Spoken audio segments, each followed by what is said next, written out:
Formula One's new generation of cars finally hit the track in pre-season testing in Barcelona, and this being modern F1, the drivers and teams went into the test with plenty of experience of their behaviour thanks to the various simulation technologies available to them. But there was one element that proved very difficult to simulate as effectively as F1 teams can with other aspects of the car. It's only when the car gets out into the real world that teams can understand whether they are suffering from this issue. The problem is known as porpoising, and it's a phenomenon that was a problem during F1's last ground effect era in the late 1970s and early 1980s. At its worst, it can result in damage to the floor and give the drivers a headache. Some teams have struggled with porpoising and its variants during pre-season testing in Spain, so what exactly is causing it, why is it so hard to detect, and how can teams solve their problems? Before we get on to that, if you want to make sure you don't miss anything from F1 testing, then head to our website where you can find the Race Live Hub. Our team is on the ground in the Barcelona paddock providing live updates throughout every day of F1 pre-season running, and we'll be doing the same from the Bahrain test as well. Porpoising is a phenomenon that isn't limited to racing cars. Boats and landing aircraft, among others, can also suffer from it. To understand what it is, meet the porpoise. The porpoise is an aquatic mammal.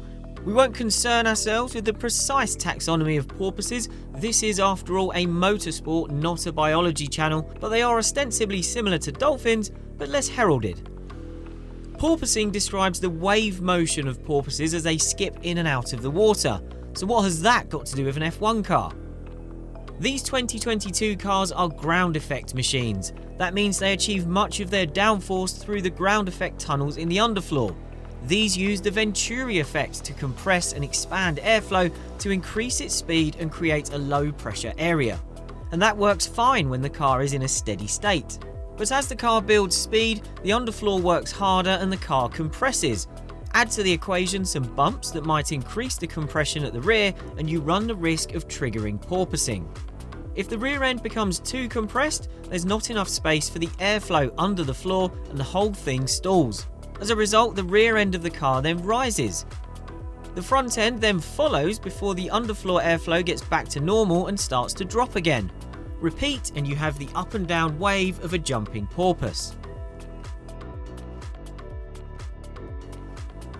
Then it's a question of the frequency at which the car porpoises. If the wave is slow, that's not such a big problem, but the higher the frequency, the more instability you have, and if it's too aggressive, you risk damaging the floor and making the car undrivable. Porpoising isn't unknown to today's teams. While ground effect porpoising vanished when it was outlawed in 1983, the effect can be triggered by anything that uses ground effect, the front wing for example. Remember the flapping Ferrari front wing we saw in the 2011 Indian Grand Prix? That attempt to create a legal flexible wing led to a porpoising effect when it got too close to the ground. There are also variations on the theme. You could have a more straightforward bouncing of the car, which is unhelpful but far less problematic, as you don't set up the same kind of oscillation that you do with pure porpoising. Mercedes, for example, has something like this. In fact, on the second morning of the test, we spotted George Russell watching on the run to turn 1, making hand gestures that looked a lot like he was explaining exactly that problem. Not only has porpoising been a big talking point in Barcelona, but it's also been evident on the track surface. A glance at the track on the run to the first corner, where the cars hit their highest speeds at this track, shows clear evidence of the floors repeatedly striking the ground. In the morning of the second day of testing, we saw Carlos Sainz regularly moving the car off the normal line on the straight to the right to avoid the worst of the bumps before moving back to the left for the entry for turn 1. Hit the bumps and the suspension compresses and risks getting the rear of the car too low, which can trigger porpoising. And as Ferrari team principal Matteo Binotto admitted, the problem was underestimated by the team and many of its rivals. Alfa Romeo appears to be suffering the biggest problems with this, with parts flown in for day 2 of testing to allow it to run at the intended ride height after struggling with floor problems and, crucially, gearbox damage. But it's not the only team. Alpine was struggling with it, and Aston Martin was visibly too. We even saw the Red Bull bouncing a little on the straight. It's still early days in testing and teams will get on top of this. Now they are able to encounter this phenomenon in the real world on track, they will all be building an understanding of the extent of the problem. Next up, we'll explain in more detail why teams struggle to simulate this back at the factory, but first we wanted to say a quick thank you to everyone who has been watching our F1 videos recently and to all of our subscribers. We really appreciate your support heading into the new season, and if you want to keep up with everything we are doing here at the race, then why not join the team by hitting that button if you haven't already. These 2022 cars will have been run endlessly in the wind tunnel, in CFD, and using all the dynamic rigs and tools available to the teams. All of these are simulations of a kind and all have their own limitations. The real world is the only true test.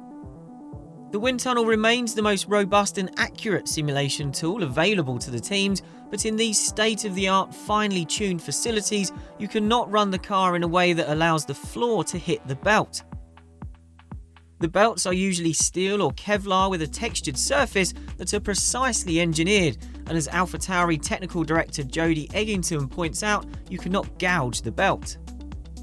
That means that for all 10 teams, real-world on-track running is essential for understanding if they have a problem. With parts in short supply at this time of year, floor damage is a real problem. Alfa Romeo has suffered with this, as have Haas, Aston Martin and McLaren, and there will be others too. Teams have been using the DRS to manage the effect, as this reduces the load on the rear of the car, which means the car doesn't get so close to the track surface. That reduces the chance of porpoising or related forms of bouncing being triggered. Some have also raised the ride height, but these are not sustainable solutions if you want a fast and legal car.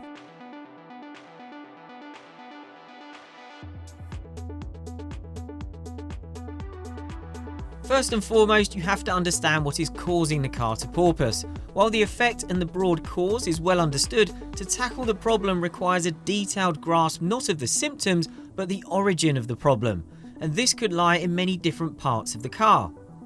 It's also necessary not only to fix the problem, but to do so without sacrificing performance. That's the really difficult bit. Alpine, for example, has cut a triangular section out of the rear of its floor. This will reduce the effectiveness of the floor, meaning it's working less hard and resulting in the ride height not dropping so much at high speed. In F1's last ground effect era, some teams would cut small holes in the front of the sliding skirts. These could then be left exposed or covered up to tune how hard the underfloor worked and control the porpoising problems.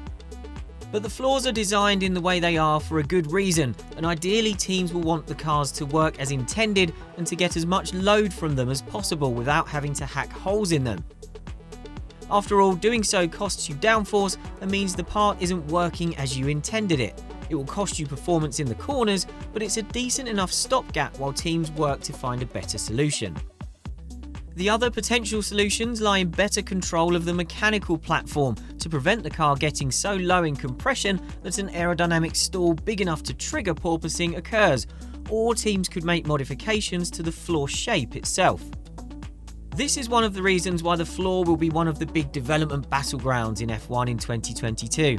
It can be a source of enormous downforce and therefore grip and lap time, but as we've explained, it can also create serious problems that aren't straightforward for teams to simulate away from the track.